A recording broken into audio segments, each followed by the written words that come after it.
सुलह कुल्लियत का मतलब क्या है? अरे ये भी अच्छा वो भी अच्छा, यानी कांग्रेस बनने वाले सबको लेकर के चलना। वो अलग कांग्रेस है, यहां अलग कांग्रेस है। मेरे अजीजों, दर हकीकत ये मुनाफिक का दूसरा नाम है। मुनाफिक जो कभी इधर नजर आए कभी उधर नजर आए। मेरे अजीजों, आपसे तो मैं कहूंगा कम से कम आपको ये ज़ेब नहीं देता कि दर दर की ठोकरें खाओ, इसको उसको राजी करो। अपना सब कुछ गुंबद खजरा कल भी था और आज भी है। मेरे नबी से मेरा रिश्ता कल भी था और बतला दो गुस्ताखे नबी को गैरत सुन्नी जिंदा है। उन पे मर मिटने का जज्बा कल भी था। और मुझे इस बात का एतराफ है कि इतनी जलाल भरी और गरजदार आवाज के बाद अब मेरी आवाज की कोई हैसियत नहीं है। जामी मियां साहब जिस तरह से गरजते हैं, ना मेरे पास उतनी आवाज है ना उतना मजबूत गला है। वो उनको ज़ेब देता है। हाँ, लेकिन मैंने सुना है सैयदना अबू बकर सिद्दीक रदी अल्लाह ताला अन्हु का तीर का निशान कभी खता नहीं जाता था, बड़ा सटीक निशाना था। मैंने ये महसूस किया है कि जब भी हम कहीं निशाना लगाते हैं बराबर कुत्तों को पहुंचता है। इतना तो है, हम बहुत ज्यादा गरज तो नहीं पाते तकरीर के जरिए से। नाजिम भी सही कह रहे थे, ना हमारे तकरीर में जुमलों की रमक दमक कुछ नहीं है। हाँ, बस ये है हुजूर पाक सल्लल्लाहु ताला अलैहि वसल्लम की, उनके दरबार की चाकरी और नौकरी बुजुर्गों ने हमारी गुत्थी में डाला। माओ से हमने सिर्फ दूध नहीं पिया, हुजूर की मोहब्बत भी पिया है। तो अब बात करेंगे तो हुजूर पाक सल्लल्लाहु ताला अलैहि वसल्लम की इज्जत के लिए बात करेंगे। अजीजान गिरामी वक़ार, हम आज जिन हालात के शिकार हैं, बहुत सारे लोगों ने तुम्हें नर्वस बना रखा है कि तुम्हारे पास कुछ नहीं है, और ऑलरेडी ये बहुत सारे एहसास कमतरी के शिकार हो गए। मैं इस तरह का कायल नहीं हूं, बुराइयां बहुत सारी हैं हमारे अंदर, उसकी इस्लाह होगी, लेकिन इसका मतलब ये नहीं है कि उम्मत पूरी खत्म हो गई। तुम्हारे पास कोई दौलत ही नहीं है, तुम बिखरे हुए हो, टूटे हुए हो, नहीं, मैं इसका कायल नहीं हूं। आज भी हमारे पास बहुत बड़ी दौलत है। इकबाल ने 100 साल पहले कहा था, जरा नम हो तो बड़ी जरखेज है मिट्टी ये साकी। मायूस नहीं हूं मैं अपनी किश्ते वीरां से इकबाल, जरा नम हो तो बड़ी जरखेज है ये मिट्टी। यानी सब कुछ आज दुनिया हमें बता रही है, ये सिर्फ और सिर्फ तुम्हें एहसास कमतरी की बीमारी में लाने के लिए। होता यह है कि आदमी को मैदान जंग में जाने से पहले अगर ये बता दिया जाए कि तेरे हाथ खराब हैं, तेरे पैर खराब हैं, तेरा दिमाग भी सही नहीं है, तो वो बेचारा शक में अपने आप को ही कमजोर महसूस करके पीछे भाग जाता है। अक्सर ऐसा हो रहा है। इस कौम को बार बार ये कहकर डराया जा रहा है कि तुम बिखरे हुए हो, टूटे हुए हो, तुम्हारे पास कुछ नहीं। और ये काम सुलह कुल्ली ज्यादा करते हैं। जमात के अंदर मौजूद गद्दार ये काम ज्यादा करते हैं। मगर हमारा मिशन ये है कि हमारे पास आज भी वो दौलत मौजूद है जो पूरी दुनिया को हिला सकती है। और देखा भी है हमने, देखा भी है, सिर्फ अपने इलाके में नहीं, यूरोप की सरजमीन को भी हिलते हुए देखा जब खादिम हुसैन व्हील चेयर पर बैठकर लब्बैक पुकारता था। माजूर पैरों से खड़े नहीं हो सकते थे, लेकिन उनके नारे में इतना दम क्या था कि यूरोप की पार्लियामेंट में उनके नाम पर डिस्कस होने लग जाए। पता यह चला कि कोई तो दौलत है जो आज भी पूरी कायनात को हिलाती है, कोई तो दौलत है तुम्हारे पास। मैं उसी की तरफ आता हूं। वो दौलत हासिल करना तुम्हारा असल शिवा हो। तुम्हारी जिंदगी का मकसद सिर्फ ये हो कि वो दौलत छीनने ना पाए, बाकी सब जाए, कोई फर्क नहीं पड़ता, कुछ फर्क नहीं पड़ता। आपको एक हदीस के जरिए से मैं बताता हूं। मेरे अजीजों, हो क्या गया है, हमने फख्र करने का जो तरीका है वो दूसरी चीजों पर सीख लिया। इसकी प्रॉपर्टी इतनी है, उसकी प्रॉपर्टी इतनी है, इसका नाम इस पे है, इसका मनसब ये है। इन चीजों को हमने फख्र का जरिया बनाया हुआ है। बल्कि असल चीज जो तुम्हारे पास दौलत है उसे फख्र का जरिया बनाते। दुनिया तुम्हारी आंख से आंख नहीं मिला सकती। आज नबी पाक सल्लल्लाहु तआला अलैहि वसल्लम के वो फरमान की तरफ आओ। आज जो गरीबी का एहसास कर रहे हैं और अपनी महरूमी का एहसास कर रहे हैं, उनके लिए मैं बात कर रहा हूं। जंगे बदर के बाद जब हुजूर सल्लल्लाहु अलैहि वसल्लम ने माले गनीमत तकसीम किया तो उसमें मुहाजिरीन को थोड़ा माल ज्यादा दे दिया। जो हिजरत करके आए थे उनको माल ज्यादा दिया, जो मदीने के रहने वाले अंसार थे उनको कम दिया। अब मदीने के अंसार के दिलों में यह बात आई कि हुजूर अपने गांव वालों को माल ज्यादा दे चुके हैं। ये चीमी गोइयां चलने लगी। हुजूर पाक सल्लल्लाहु तआला अलैहि वसल्लम तक ये बात पहुंची। साद बिन मुआज रज़ियल्लाहु तआला अन्हु को हुजूर ने बुलाया, जो अंसार के सरदार थे। हुजूर ने पूछा, ऐ साद, क्या तुम्हारे कबीले में ये बातें चल रही हैं? उन्होंने कहा, हाँ या रसूल अल्लाह सल्लल्लाहु अलैहि वसल्लम, माले गनीमत की तकसीम के बाद ये बातें चल रही हैं। हुजूर ने फरमाया, अपनी कौम को एक जगह जमा करो, अंसार को एक जगह जमा करो। तवज्जो मेरे अजीजों, अंसार को सब एक टीले के पास जमा किया गया। नबी पाक सल्लल्लाहु अलैहि वसल्लम तशरीफ लाए और पूछा, सुना है कि तुम्हारे दिलों में एक बात आ गई है कि मैंने मुहाजिरीन को माल थोड़ा ज्यादा दे दिया है, क्या ये बात सही है? उनकी गर्दनें झुक गईं। कहा, हाँ या रसूल अल्लाह, हम में से कुछ लोगों के दिलों में बात आई।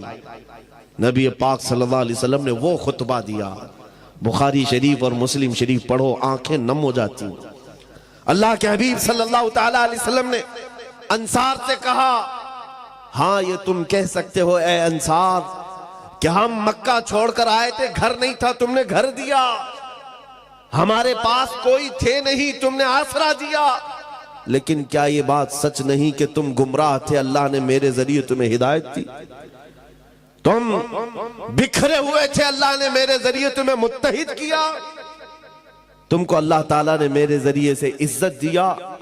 अंसार ये खुतबा हुजूर का सुन करके रोने लग गए। और उसके बाद जो जुमला मुझे बताना है इस हदीस से, वो ये, आखिर में मेरे आका सल्लल्लाहु अलैहि वसल्लम इस खुतबे के क्या फरमाते हैं, वही मेरा टॉपिक है। हुजूर फरमाते हैं, ऐ अंसार की जमात, क्या तुम इस बात पर राजी नहीं हो कि दुनिया वाले माल लेकर के जाएं और तुम अल्लाह का रसूल लेकर के जाओ? तुम अल्लाह का रसूल ले जाओ।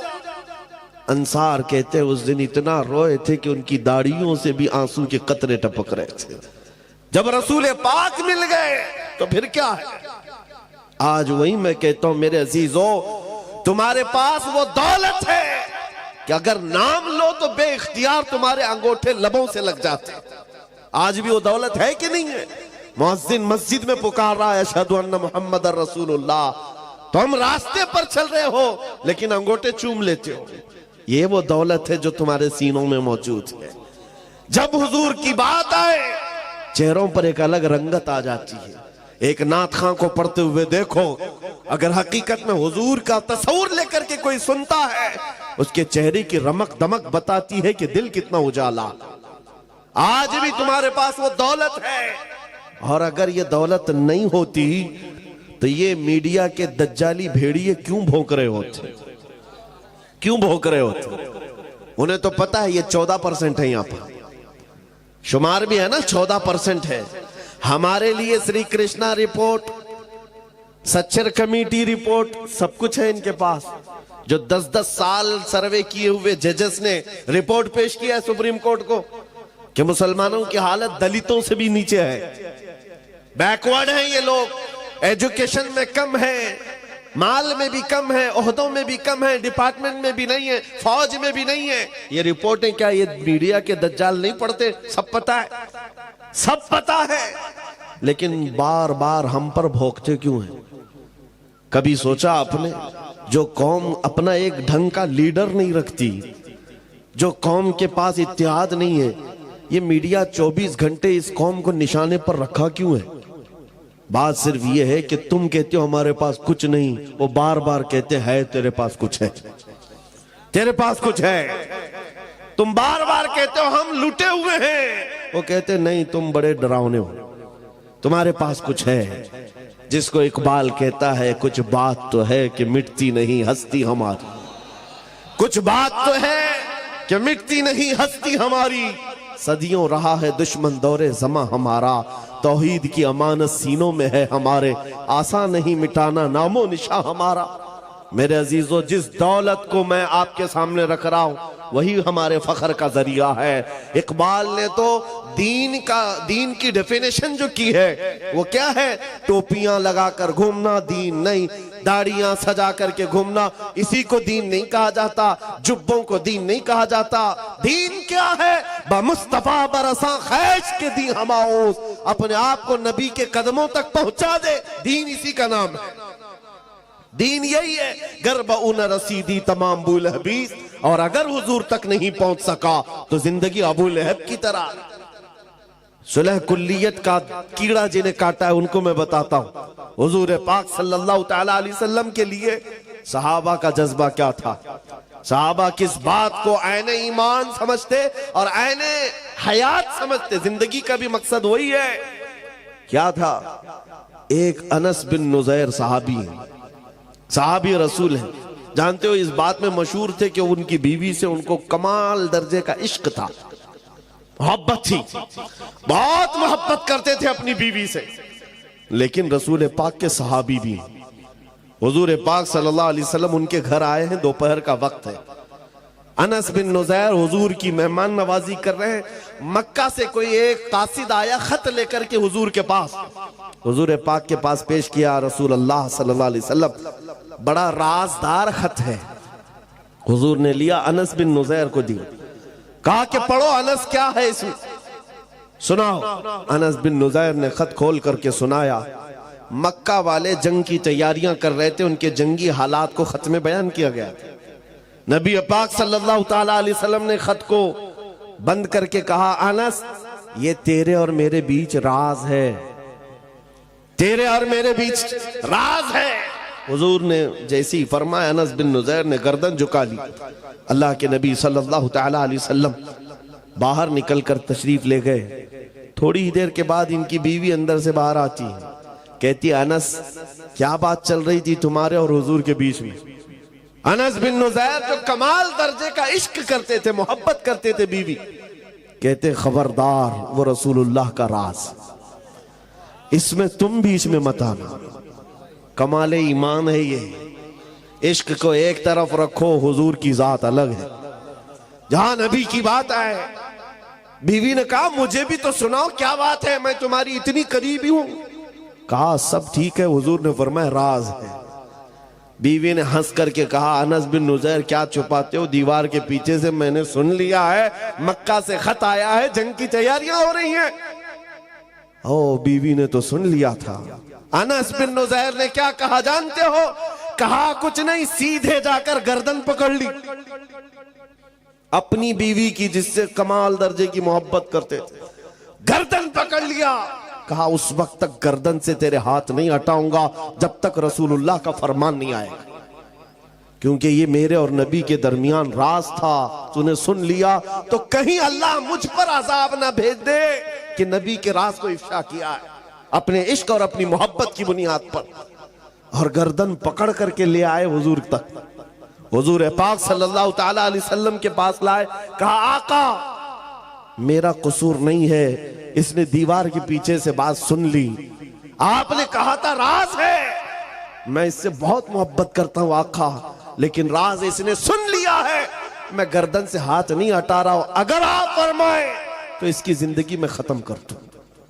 अल्लाह के नबी सल्लल्लाहु अलैहि वसल्लम ने फरमाया, अनस वो मेरी सहाबिया है, वो आम औरत नहीं थी, सहाबिया थी, छोड़ दो, जिस तरह तुम राजदार हो वैसे ही वो भी राजदार।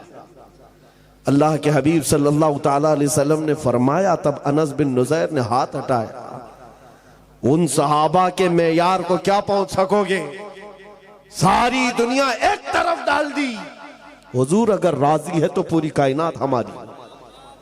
ला युमिनु अहदुकुम हत्ता यकून हवाहु तबअन लिमा जितु बिही, ये मेरे आका का फरमान सहाबा को याद था।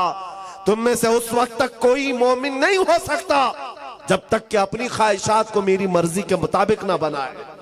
तुम अपनी ख्वाहिशात के मुताबिक जीने के लिए आए हो दुनिया में।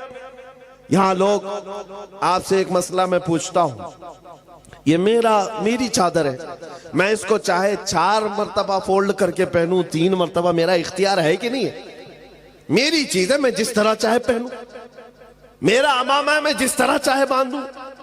मेरी चीज का इस्तेमाल मैं जैसे चाहे कर सकता हूं, मेरा इख्तियार है। आपके पास जो चीज है, आप जिसके मालिक है, कुछ भी कर सकते हैं। लेकिन मैं आपसे एक मसला पूछता हूं, क्या सुसाइड करना, आत्महत्या करना, खुदकुशी करना इजाजत है इसकी? अरे जान तो तुम्हारी है। जैसे सारी चीजों को खुद इस्तेमाल कर लेते हो, जान को भी अपने हाथों से क्यों नहीं खत्म कर सकता? अपनी जान है, खुद मार क्यों नहीं सकता?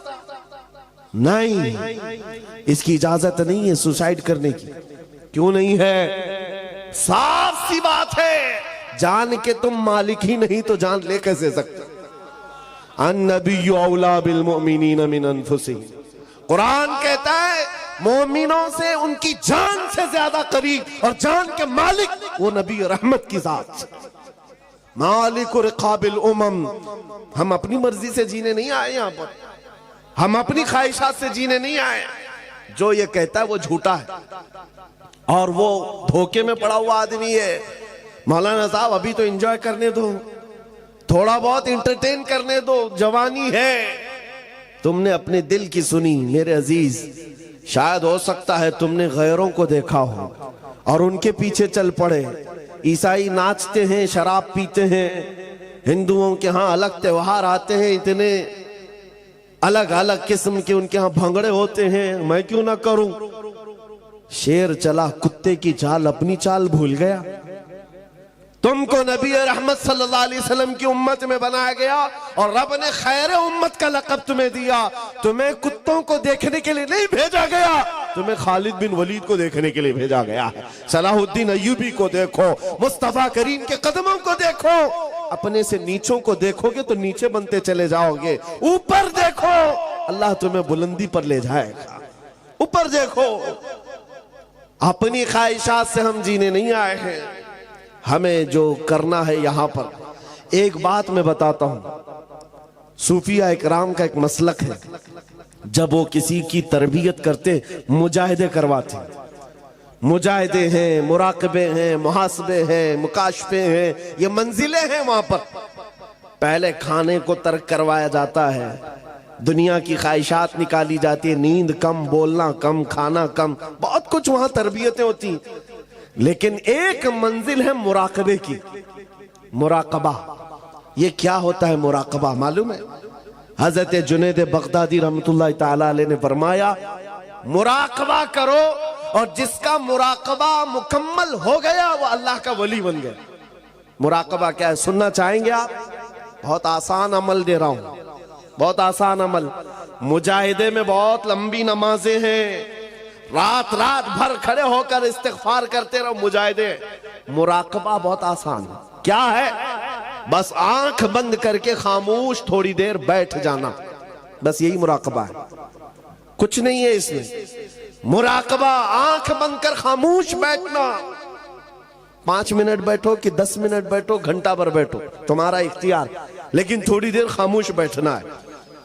5 मिनट बैठो, 10 मिनट बैठो, खामोश, किसी की फिक्र नहीं। लेकिन अब सवाल ये बनता है, जब बंदा आंख बंद कर खामोश बैठ जाए तो उसका दिमाग खामोश नहीं रहता, चलता रहता है, कुछ ना कुछ तो सोच आती है।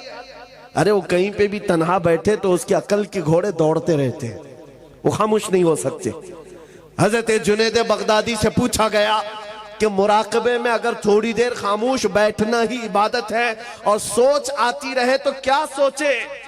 सोचों पर तो पहरा नहीं लगा सकते। आपने फरमाया हाँ बिल्कुल सही, सोचों पर तुम पहरा नहीं लगा सकते, रोक कंट्रोल नहीं कर सकते। एक बात सोचना है तुम्हें, मुराकबे में एक बात बार बार सोचना है। पूछा गया क्या सोचना है? कहा बस इतना सोचना है कि मुझे इस दुनिया में क्यों पैदा किया गया, बस यही चीज सोचना है मुराकबे में। मैं यहां क्यों आया, मुझे क्यों पैदा किया गया, ये मेरी जिंदगी क्यों दी गई है, ये सोचते रहो, बार बार सोचते रहो, मुराकबे में यही सोचते रहो, फिर क्या होगा? हजरत जुनैद फरमाते एक वक्त आएगा तेरा ज़मीर पुकार कर खुद ही जवाब देगा तू क्यों आया। तेरा दिल पुकार कर जवाब देगा तू क्यों आया है। मैं मिसाल में बताऊं, जिसका मुराकबा कंप्लीट हो गया वो क्या जवाब देता है।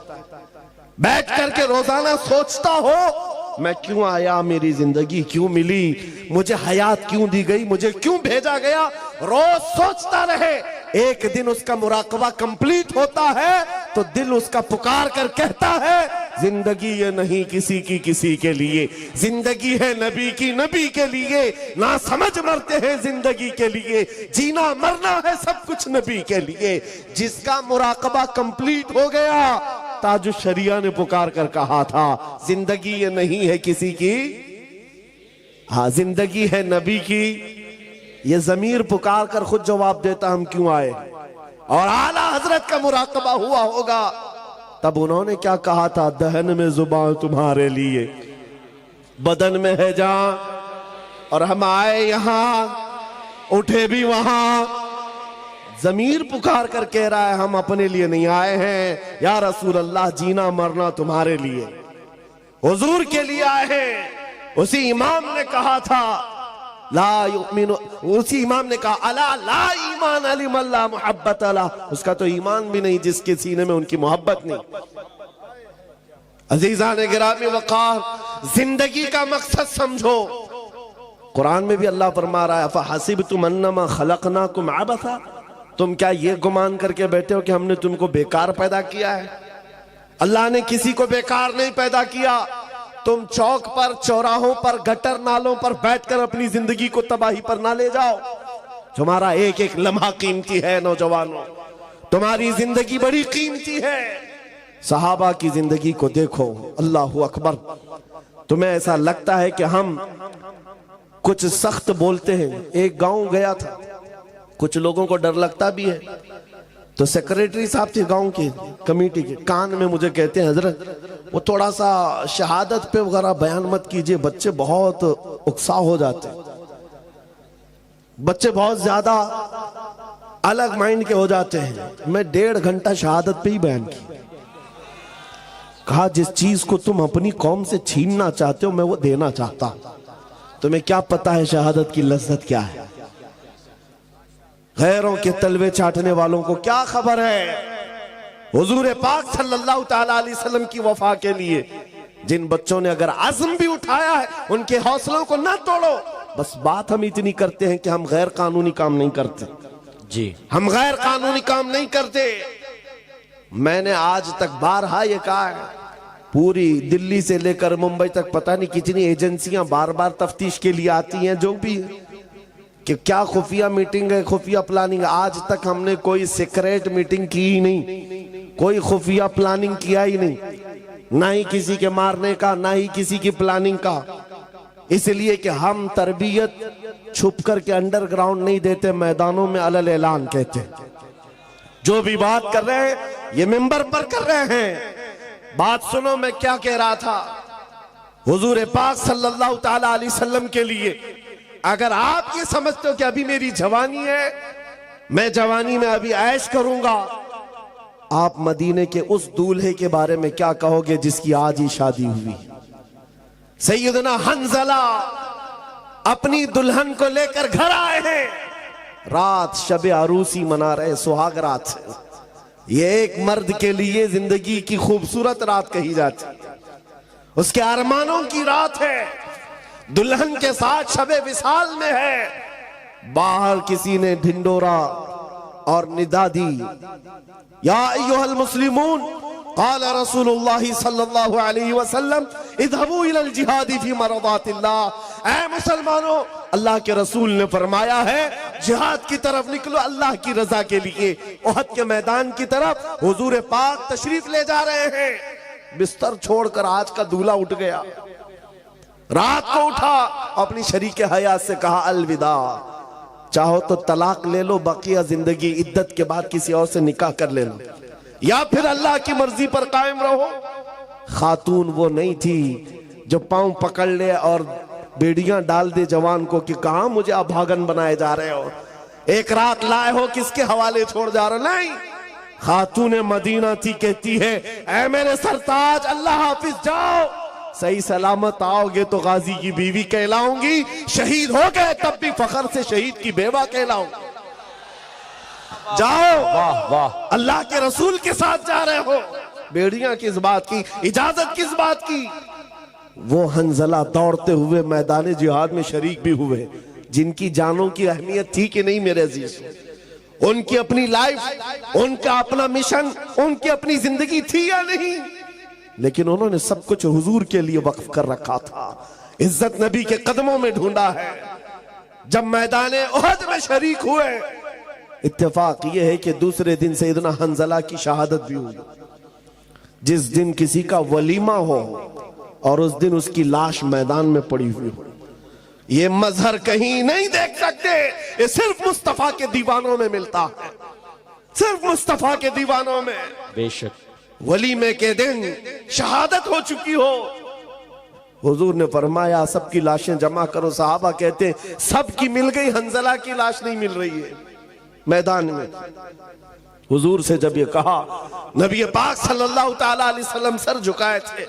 थोड़ी देर के बाद इरशाद फरमाया फलां जगह पर हंजला की लाशें ले आओ। साहबा उस जगह गए तो देखा हजरत हंजला की लाश तो मिली, पूरे जिस्म पर गुस्ल दिए हुए कतरात टपक रहे। उठाकर लाए। हुजूर ने फरमाया इसको अल्लाह के फरिश्ते उठा ले गए थे और गुस्ल दे करके लाए। सुभान अल्लाह। मसला तो यह है कि शहीद को गुस्ल नहीं दिया जाता। वो जिन कपड़ों में शहादत पाया है उसी में उसे दफन किया जाता है। शहीद के लिए गुस्ल भी नहीं, कफन भी नहीं। फिर ये हंजला को तन्हा 70 शहीदों में एक ही शहीद को गुस्ल क्यों है? मेरे आका फरमाते हैं उसकी बीवी से पूछो तुम्हें पता चलेगा। बीवी से पूछो मालूम पड़ेगा। रात को ये अपनी बीवी के साथ हम बिस्तरी कर चुका और इस पर गुस्ल वाजिब था, सिर्फ इसलिए दौड़ता हुआ मैदान में आ गया कि कहीं मैं रसूलुल्लाह से पीछे ना हो जाऊं, अल्लाह, कहीं जमात से पीछे ना हो जाऊं। गुस्ल करने तक भी नहीं ठहरा। इसीलिए ताजु शरिया ने कहा जिंदगी ये नहीं किसी की किसी के लिए, वाह, जिंदगी है नबी की, नबी के लिए। वो सहाबा का मेयार है, सहाबा का मेयार। हर एक सहाबी तुम्हारे सामने लाकर दिखाऊं, उनके सामने इसके सिवा कुछ नहीं है। उसी मैदान उहद में एक खातून दौड़ती हुई आ रही थी, पता है, जिसका एक जुमला पूरी दुनिया में मशहूर है। खातून मदीना का एक जुमला, जिनके भाई, जिनका शोहर, जिनका बेटा, जिनका बाप, 4 रिश्ते शहीद हो गए थे। उस खातून को जब खबर दी गई थी तो उसने पूछा अल्लाह के रसूल कैसे हैं, आमिना के लाल कैसे हैं? जब बताया गया कि हुजूर सलामत है तो क्या कहती, अरूनी अंजुरी लए, ऐसे नहीं खबर मत दो, दिखाओ मुझे, मैं दीदार तो करूं।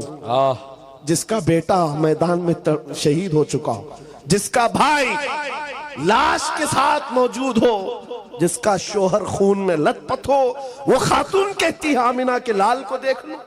देखने के बाद एक जुमला कहा था, वो जुमला हम गरीबों के लिए ढारस है। मैं पढ़ता हूं इस जुमले को वजीफे के तौर पर, सच कह रहा हूं, वजीफे के तौर पर, तस्बीह के तौर पर। उस खातून ने हुजूर को देखते ही कहा था, या रसूल अल्लाह कुल्लु मुसीबतिन बादक जुललुन, है अल्लाह के रसूल अगर आप सलामत हैं हर मुसीबत छोटी है, हर मुसीबत छोटी है। वाह वाह वाह। अगर आप हैं मेरे आका, मेरा चांद सलामत तो पूरी कायनात सलामत। सुभान अल्लाह। उनका ये जुमला आज भी याद करता हूं। जब कभी दर्द हो, तकलीफ हो, हुजूर की तरफ मुखातिब होकर के अर्ज करते, या रसूल अल्लाह कुल्लु मुसीबतिन बादक जुललुन, आका अगर आप हमारे साथ हैं तो हर मुसीबत छोटी है, हर सितम, हर मुसीबत गवारा है। या रसूल अल्लाह एक बार तुम कह दो कि तू हमारा। वाह वाह वाह। बस यही जिंदगी है मेरे अजीज, यही जिंदगी है। ये वफादारी के साथ जब हमारा जवान खड़ा हो जाए, जीना मरना है सब कुछ किसके लिए? नबी के लिए। जीना मरना है सब कुछ नबी के लिए। एक नौजवान सहाबी, सुनो मेरे अजीज, शादी के लिए लड़की कोई नहीं देता था, काले अब्दुल्ला असवद हुजूर के पास आए, कहा हुजूर शादी का वक्त हो गया, कोई अपनी लड़की देता नहीं। हुजूर ने एक अंसारी साहबी के घर भेजा, जा कहना कि मैंने पैगाम भेजा है। और ये किसके घर हुजूर ने भेजा था? उस अंसारी साहबी के घर जिनकी बेटी मदीने की सबसे खूबसूरत, और ये काले रंग के साहबी ये पैगाम लेकर के आए उस सहाबी के पास। वो सक़फ़ी थे, अंसारी थे। जवान जब आकर खड़ा हुआ, कहा उस सहाबी ने, क्या बात है? कहा मैं आपकी बेटी के निकाह का पैगाम लाया। कौन भेजा? अल्लाह के रसूल ने भेजा।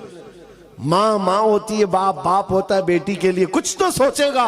ऊपर से नीचे देखा, काले रंग का नौजवान, हमारी बेटी दुशीजा, खूबसूरत परियों जैसा रंग। कहा हम बाद में बताते हैं। इतना ही कहा था, हम बाद में बताते। अब्दुल्ला असवद कहते हैं उनको तो कोई ताज्जुब नहीं था, रोज रिजेक्ट करते थे, आज भी हो गया। उनके लिए कोई ताज्जुब की बात नहीं, वापस जा रहे थे। जैसे ही वो वापस निकले, जवान लड़की दुशीजा मदीने की, अंसारी की बेटी अंदर बैठी हुई बाहर आई। बाबा क्या बात है, कौन आया था? बाप ने कहा बेटी तेरे निकाह का पैगाम लेकर के आया था। किसने भेजा? अल्लाह के रसूल ने। कहा आपने क्या कहा? कहा उसका रंग तो काला था, जवान तो कुछ काम भी नहीं है, उसका घर भी नहीं है।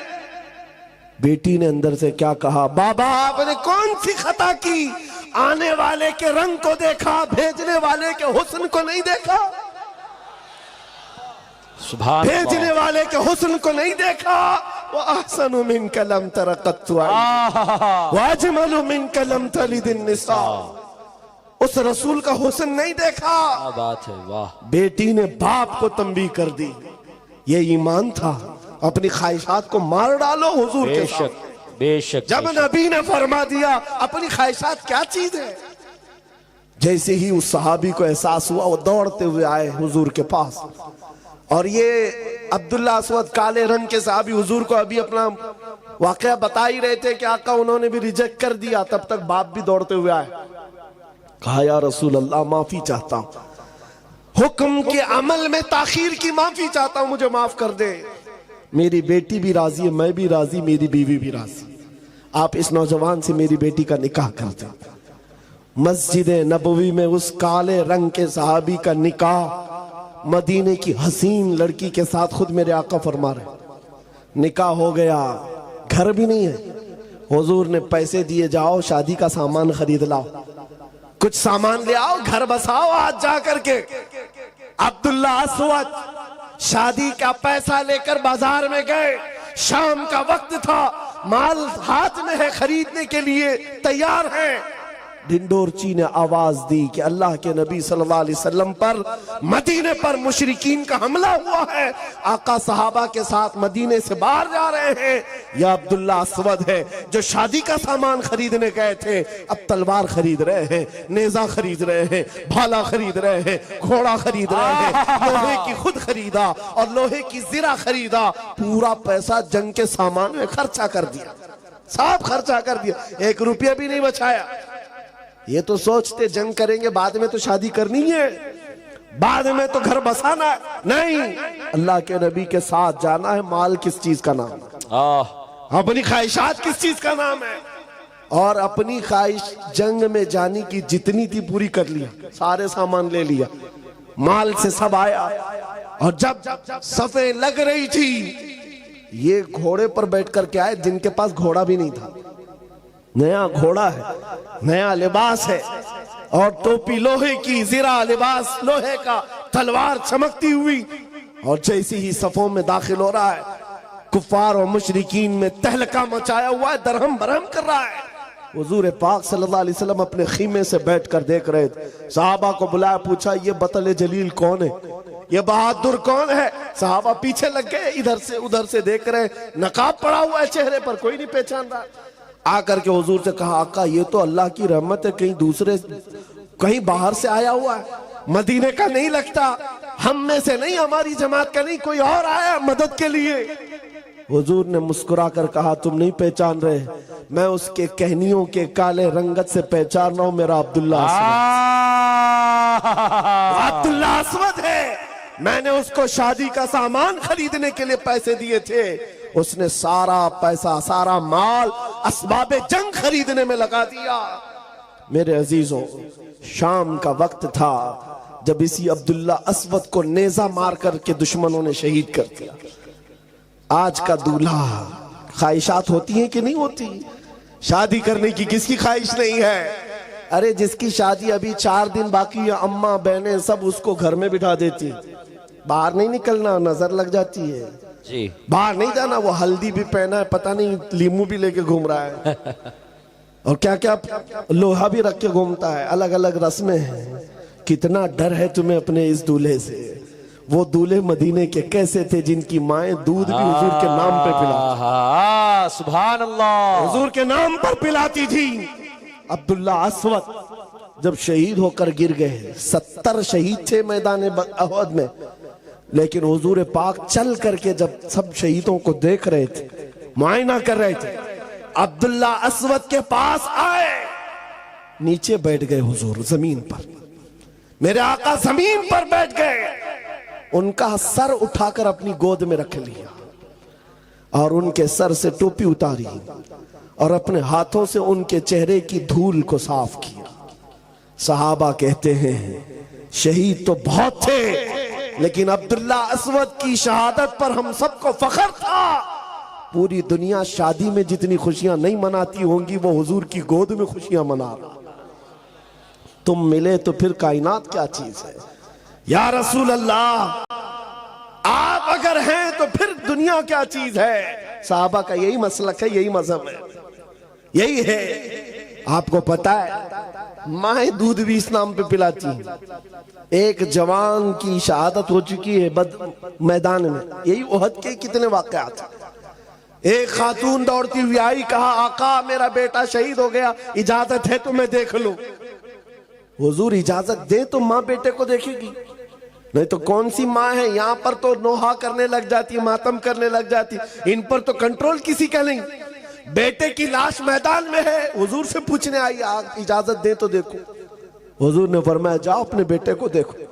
वो खातून अपने बेटे के पास आकर सीधे देख नहीं रही, बल्कि अपने बेटे का जुब्बा उठा देती, उठा करके पलट करके पीठ पर हाथ फेरती है, फिर सजदे में गिर जाती है और शुक्र बजा लाती है, कहती है रहमान तेरा शुक्र है मेरी तूने सुन लिया।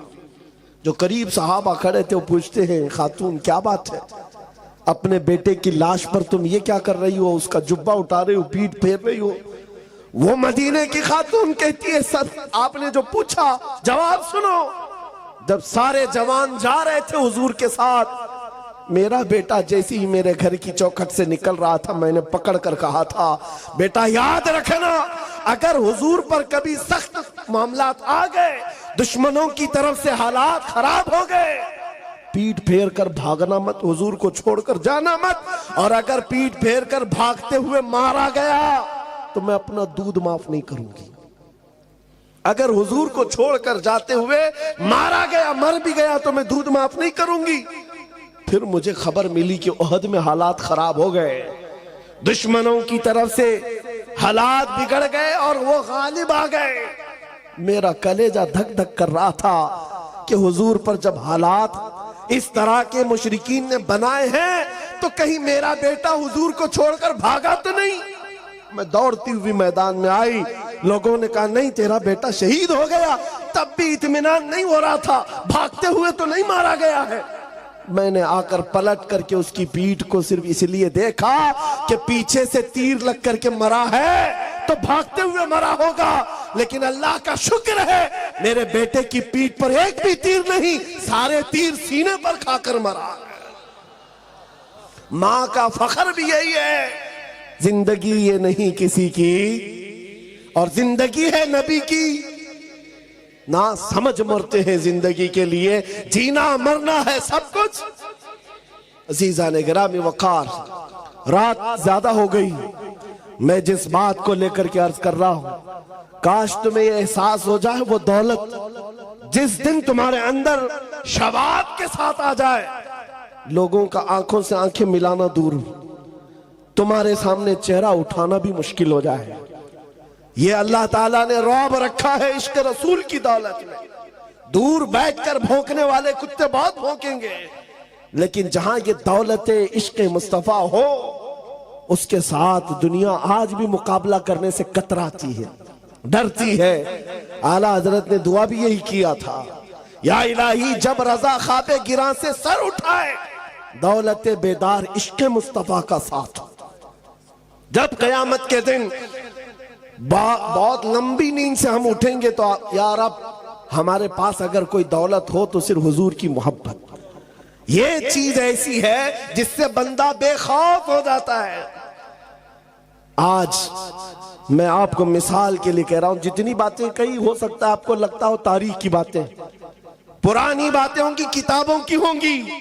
ए नौजवानों, करंट इश्यूज को भी अगर देख लो तो तुम्हारा सीना चौड़ा हो जाए। वो फिलिस्तीन के निहत्थे मुसलमानों को देखो, गज्जा में रहने वाले वो निहत्थे मुसलमान जिनके पास खाने के लिए लुक़मे नहीं, और मुकाबिल में जो दुश्मन की ताकत खड़ी है वो सुपर पावर ताकतें हैं। यूरोपीय यूनियन पूरा का पूरा खड़ा है, सारे पेट्रोट मिसाइल सारे बम उन पर आजमा लिए गए, लेकिन 5 साल के बच्चों से भी ईमान खत्म नहीं कर सके। क्यों? डर है। 10,000 से ज्यादा बच्चों को मौत के घाट उतारा, 20,000 के करीब शहीद हो गए, लेकिन दुनिया अब भी ये कह नहीं सकती कि हम फतहयाब हो। इजराइल के कुत्तों को कयामत आ जाएगी ये कहने के लिए कि हम फतह पा ली। हाँ, इसलिए कि वो बच्चों के अंदर इतनी सख्तियां हैं, नाकों तले चने छबवा देते। इनकी बड़ी बड़ी बख्तर बंद गाड़ियां, उसमें भी ये डर के मारे सहमे हुए होते। किस बात से डरते इजरायली कुत्ते? ये सारी फौज किस बात से डरती है तुम्हें पता है? उन निहत्तों के पास गोली बम बारूद कुछ नहीं, अरे उनके नन्हे कंकरों और पत्थरों से भी तुम्हारा कलेजा चिर जाता। वजह सिर्फ ये है, जहां ये दौलत इश्क मुस्तफा हो फिर वो पूरी कायनात को हिला कर रखता। इसीलिए शायर ने कहा था, दीवान गाने इश्क मोहम्मद को देखकर घबरा गई है गर्दिशे दौरा कभी कभी, घबरा गई है गर्दिशे दौरा कभी कभी। इसीलिए आज एक बात और मैं बताता हूं, कुछ लोग आज इसी काम के लिए चल रहे हैं, जैसे कहा गया ना सुलह कुल्लियत। इनके यहां एक चीज है भाई, कोई सख्ती की बात न करो, कोई भी ज्यादा किसी के मुतालिक न कहो। ये सुलह कुल्लियत का ऐसा मिजाज है, हक को हक कहना, बातिल को बातिल कहना, ये तो ईमान है या नहीं? क्या आप गोबर को हलवा कहेंगे? बोल सकते हैं? अरे दिल को कैसे मनाओगे? किसी को खुश करने के लिए बोल भी दो।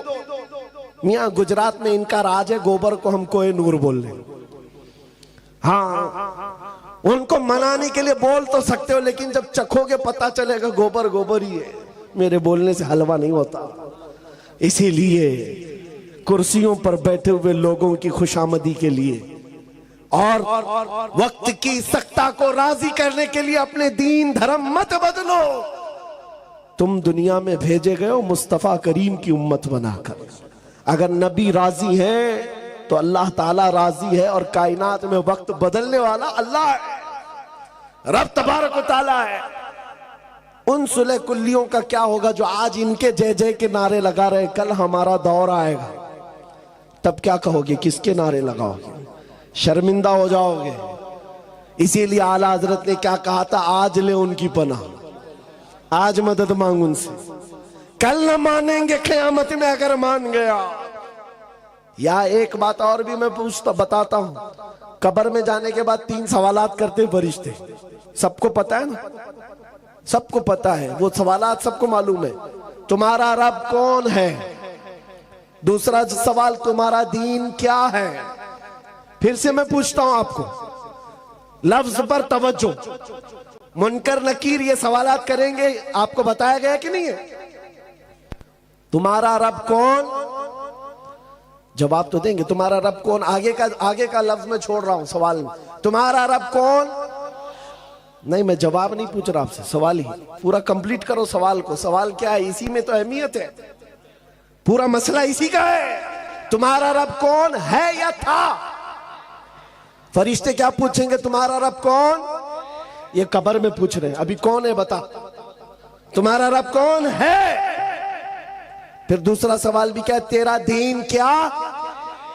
क्या ये पूछेंगे तेरा दीन क्या था, तेरा रब कौन था? नहीं, अभी क्या है, तेरा रब कौन है, तेरा दीन क्या है। लेकिन तीसरा सवाल हुजूर की तरफ दिखाकर ये नहीं पूछते इनके बारे में अब क्या कहते हो।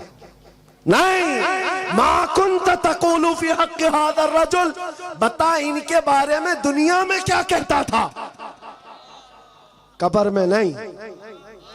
दो सवालों पर तो फरिश्तों ने कहा तेरा रब कौन है, तेरा दीन क्या है। हुजूर के बारे में कहते हैं कौन है, नहीं क्या कहता था। इसलिए कि सामने देख करके हर कोई कहेगा आका है, मौला है, नहीं चलेगा। दुनिया में क्या कहता था वो बता, दुनिया में क्या कहता था, कौन सी पार्टी का था, अपोजिशन में, सुलह कुल्लियत में कहा था। मेरे अजीजों, हा हा लादरी के अलावा मुनाफिक कुछ नहीं कह सकेगा। हाँ, सुन्नी झूम कर कहेगा फरिश्तों इनके बारे में पूछते हो, अब तो पाए ना से ऐ फरिश्तों क्यों उठूं, अरे मर के पहुंचा हूं यहां इस दिलरुबा के वास्ते, मर के पहुंचा हूं यहां इस दिलरुबा के वास्ते। और हम तो हुजूर के बारे में क्या कहते थे, ये फरिश्ते पूछेंगे ना क्या कहता था। हम तो ये कहते थे जहां में उनकी चलती है, वो दम में क्या से क्या कर दे, जहां बानी अता कर दे, भरी जन्नत हिबा कर दे। नबी मुख्तार कुल है, जिसको जो चाहे, ये हम कहते थे।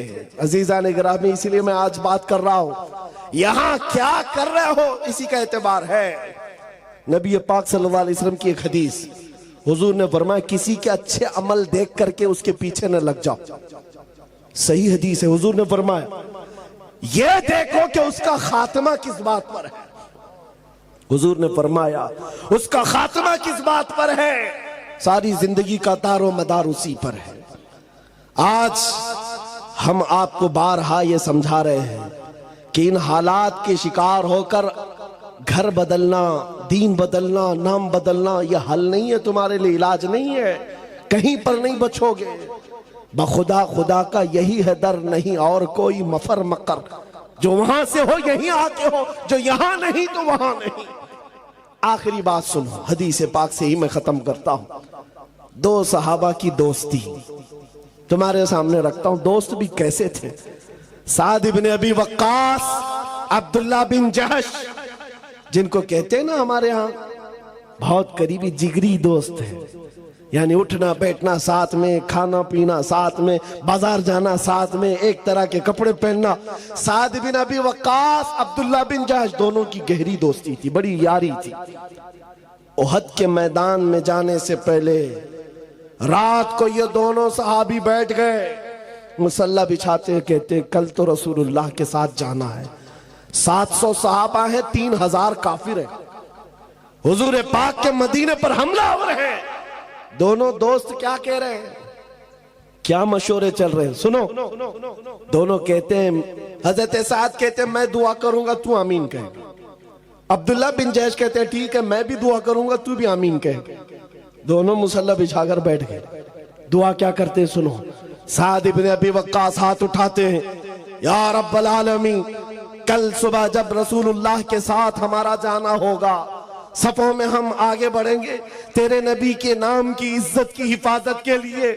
मौला करीम मेरे सामने दुश्मनों का जो सबसे बड़ा पहलवान हो उससे मेरा मुकाबला करा दे।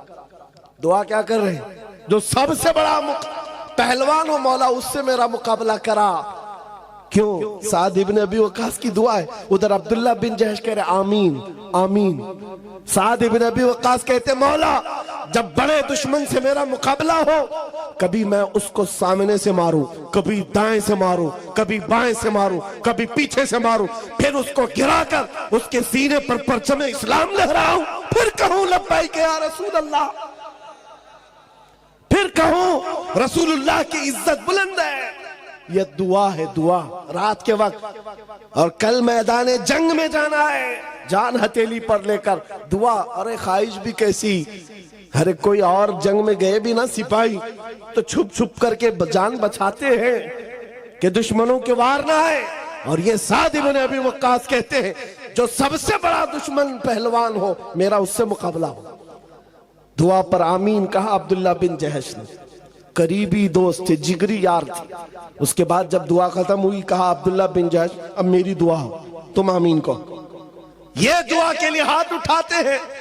जब भी मैं ये हदीस पढ़ता हूं आंखों से आंसू आ जाते हैं।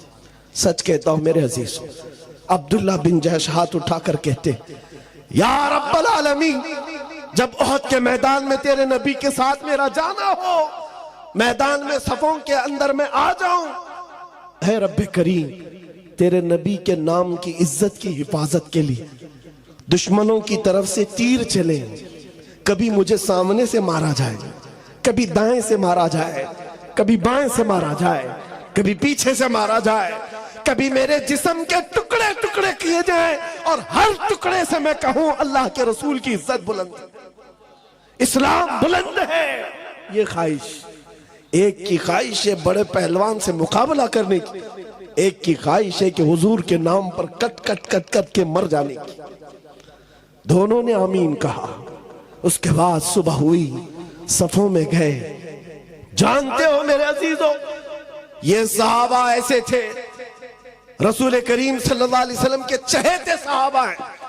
जब मैदान ओहद में गए तो साद इब्न अबी वक्कास के सामने दुश्मनों का जो सबसे बड़ा पहलवान था, जिसके बारे में कहा जाता था वो 1000 इंसानों की ताकत रखता है, वो मुकाबिल में आया। साद इब्न अबी वक्कास ने कहा रहमान ने मेरी सुन ली, मेरी दुआ कबूल हुई। उसके बाद साद इब्न अबी वक्कास तीर चलाने लगे, हमला करने लगे। अरे इस तीर से बचता कौन? ये साद इब्न अबी वक्कास के वो तीर है। जब ये तीर चलाते, कसम रब्बे जुल जलाल की मेरे अजीजों, ये मकाम, ये मर्तबा किसी को नहीं मिला जो साद इब्न अबी वक्कास को मिला। मेरे आका पीछे खड़े होते और यूं कहते इरमी या साद बि अबी अंत व उम्मी, ऐ साद तीर चला, मेरे माँ बाप तुझ पर कुर्बान। हुजूर कह रहे, सारी दुनिया ये कहती है अल्लाह के रसूल मेरे माँ बाप आप पर कुर्बान, और रसूलुल्लाह कहते साथ तीर चला, मेरे माँ बाप तुझ पर कुर्बान। ये एक ही सहाबी है, तन्हा इरमी या साद, ऐसा तीर चला। तीर चला थे और हकीकत में वैसे ही हुआ जैसे उनकी मर्जी थी। बुखारी शरीफ की हदीस है, लौ अक़समू अलल्लाहि लअबर्रा, अल्लाह के कुछ बंदे ऐसे हैं कि अगर वो कसम दे दे अल्लाह को, अल्लाह उनकी कसम पूरी करता है। ये वही सहाबा थे। ख्वाहिश तो एक रात पहले किया था, रब ने वैसे ही दुश्मन भेजा। अब साद इब्न अबी वक्कास ने मारना शुरू किया, कभी दाएं से, कभी बाएं से, कभी सामने से, कभी पीछे से। वो तन्हा पहलवान को इतना चकनाचूर कर चुके थे, वो जख्मों से निढाल होकर गिर पड़ा, उसके सीने पर चढ़ करके परचमे इस्लाम लहराया। पुकारा फिर लब्बैक या रसूल अल्लाह। ऐ नौजवानों, इस वक्त तो कहना बनता है लब्बैक या रसूल अल्लाह।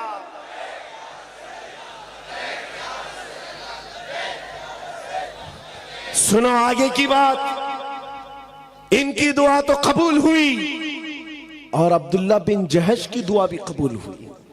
रात को उन्होंने जो दुआ किया था, हुआ ये कि दोपहर के वक्त वो लड़ते हुए काफिरों के नरगे में आ गए, दुश्मनों की भीड़ में आ गए। दुश्मनों ने अब्दुल्ला बिन जहश को दाएं से मारा, बाएं से मारा, सामने से मारा, पीछे से मारा। इतना मारा, उसके बाद गिराकर उनके जिस्म की 80 बोटियां की, 80 टुकड़े किए थे। ये वो अब्दुल्ला बिन जहश है जिनके जिस्म के टुकड़ों को रस्सियों में पिरोकर काफिरों ने हार बनाकर पहना था, हार बना लिया था। अब्दुल्ला बिन जहश।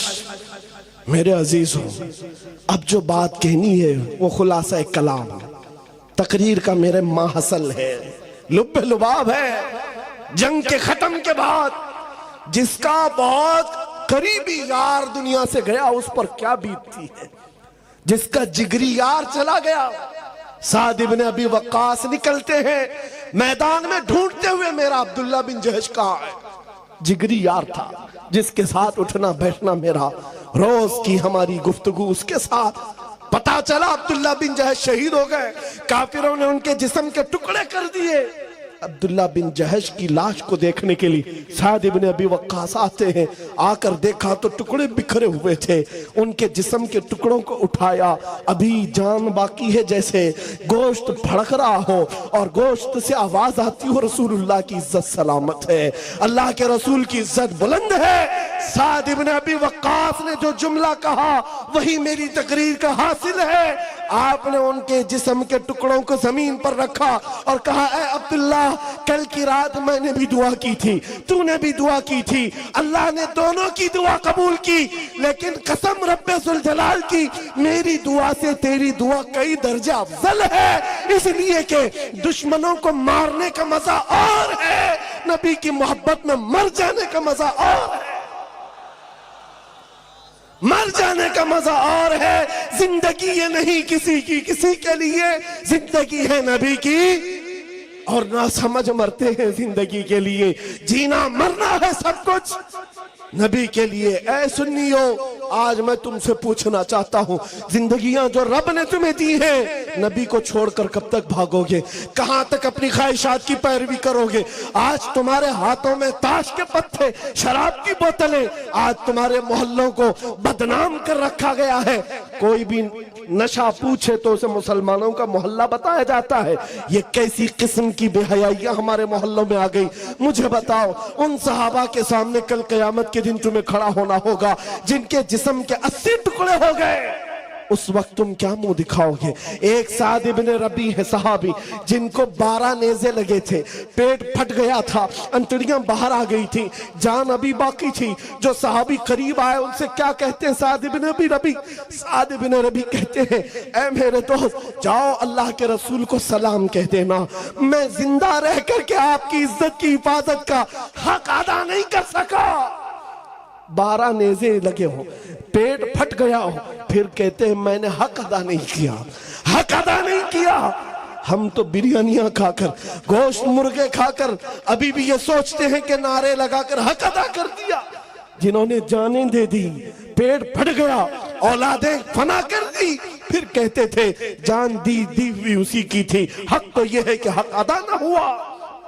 ऐ सुन्नियो, आज बेदारी का दिन है, आज बेदारी का दिन है। जैसे अभी आपको जामी मियां ने एक अहद लिया था दाढ़ियां रखने के लिए, बोलने की जरूरत थी, तुम्हें बोलने की जरूरत थी, शर्म किस बात की?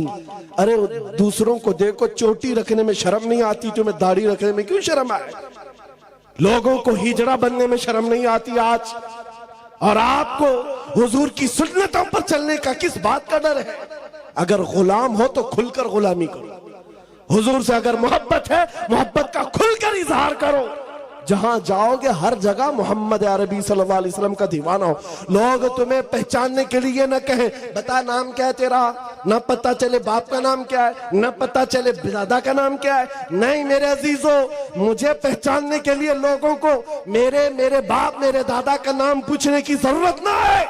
मैं चलता फिरता ऐसा नजर आओ, देख कर कहे इसके बदन से मदीने की खुशबू आती है, गुलामी मुस्तफा के आसार नजर आते। आज बदलो अपनी जिंदगी को।